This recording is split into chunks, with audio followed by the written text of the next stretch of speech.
ارے بھائی اذان دینے کا صحیح طریقہ کیا ہے؟ مطلب کانوں کو کس طرح سے پکڑا جائے؟ اور بچوں کے کان میں اذان دینے کے بارے میں، بچوں کے جو نو مولود بچے ہیں ان کے کان میں اذان دینا،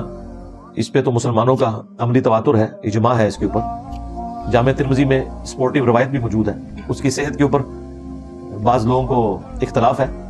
لیکن امام ترمذی نے اس حدیث کو صحیح کہا ہے، اور ساتھ امام ترمذی نے لکھا کہ مسلمانوں کا عمل ہے، حدیث نہ بھی ہو عملی تواتر ہے، صحابہ سے تابعین میں، تابعین سے تبع تابعین میں چیزیں ٹرانسفر ہوئی ہیں، جس طرح کئی اور چیزیں ٹرانسفر ہوئی ہیں، اس طرح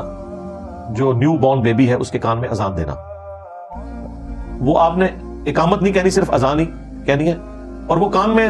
کہنے سے مراد یہ کہ اسے ذرا قریب کر لیں، یہ نہیں ہے کہ وہ بعض لوگوں نے وہ کاغذ کا بنا کے رکھا، وہ کان سے ہی سنے گا، بے فکر رہیں آپ، بس اسے یوں اٹھا لیں کہ بلا رخ کھڑے ہو جائیں اور اس کے پاس کھڑے ہو کر آپ اذان دیں، اور وہ بھی کوئی زیادہ طرز لگا کے ضرورت نہیں ہے، نارمل انداز میں جس طرح اقامت پڑی جاتی ہے اس طرح اذان دے دیں، سفیشینٹ ہے۔ اور اگر کسی کی پیدائش کے وقت اذان نہیں بھی دی گئی، وہ بچہ مسلمان ہی رہے گا، پھر بھی ہاں خطرے بھی نہ ہوئے ہوں تب بھی مسلمان رہے گا۔ ہاں بخاری میں ہے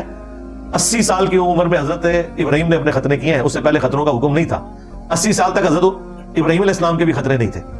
تو اگر کسی کے ختنے بھی لیٹ ہو جائے نا تو وہ کوئی کافر نہیں ہے، وہ لوگ کہتے ہیں مسلمان ہی بیٹھا ہے، تو مسلمان ہونے کے لیے یہ چیزیں نہیں ہیں، لیکن یہ سنت ہے، یہ کرنا ہے۔ ناخن 40 دن کے اندر آپ نے کاٹنے، ایک دفعہ صحیح مسلم میں ہے۔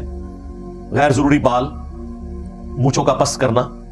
یہ وہ ہیں جن کے لیے نبی علیہ السلام نے 40 دن کی مدت مقرر فرمائی ہے، لیکن اگر 40 دن سے زیادہ بھی گزر جاتے ہیں تو کوئی کافر نہیں ہو جائے گا۔ آپ یہ کہیں گے خلاف سنت والا معاملہ ہوا، تو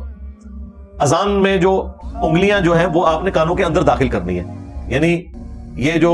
2 شہادت کی انگلیاں اس کو کانوں کے سوراخ میں رکھنا ہے، اس کی وجہ سے آپ کے اوپر سٹرین نہیں آئے گا۔ جب آپ بلند آواز سے اذان دیں گے نا، جب آپ بلند آواز سے اذان دیتے ہیں تو آپ کو خود بھی آواز آ رہی ہوتی ہے نا اپنی، تو اپنے آپ کو وائڈ کرنے کے لیے کان کے اندر انگلی رکھی جاتی ہے تاکہ اونچی آواز سے اذان دیتے وقت آپ کے اپنے کانوں پہ سٹرین نہ آئے، یہ مقصد ہوتا ہے۔ یہ نہیں ہے کہ یہ کانوں میں انگلی دینا کوئی اذان کا حصہ ہے، آپ نہ بھی دیں تب بھی اذان ہو جائے گی۔ اور آج کل تو سپیکر میں اذان ہے، اس میں تو آپ کو بلند آواز سے اذان دینے کی ضرورت ہی نہیں ہے۔ اگلے زمانوں میں تو سپیکر میں اذان نہیں ہوتی تھی، تو مسجد کی چھت کے اوپر چڑھ کے اذان دی جاتی تھی، اس کی وجہ سے بلند آواز سے اذان دینا پڑتی تھی۔ تو یہ انگلیاں کانوں میں داخل کرنا اس اعتبار سے سنت ہے کہ آپ کے کانوں کے اوپر سٹرین نہ آئے، سنت یعنی نبی علیہ السلام نے تعلیم فرمایا صحابہ کرام کو۔ تو اگر کوئی کان پہ ہاتھ نہیں بھی رکھتا تب بھی اذان درست ہوگی۔ یہ وہ عمل نہیں ہے جس طرح رفع الیدین ہے تو ہاتھ اٹھانا سنت ہے، تو اس میں بھی کوئی کان پہ رکھنا کوئی ضروری ہے، ایسا نہیں ہے۔ ہاتھ چھوڑ کے بھی آپ اذان دے سکتے ہیں۔ آپ کبھی عرب کے لوگوں کو دیکھیں نا، وہ تو یوں اذان کے الفاظ بولنے کے بعد اچانک ایسے ہاتھ چھوڑ دیتے ہیں جب تک کہ وہ اگلے کلمات نہیں بولتے۔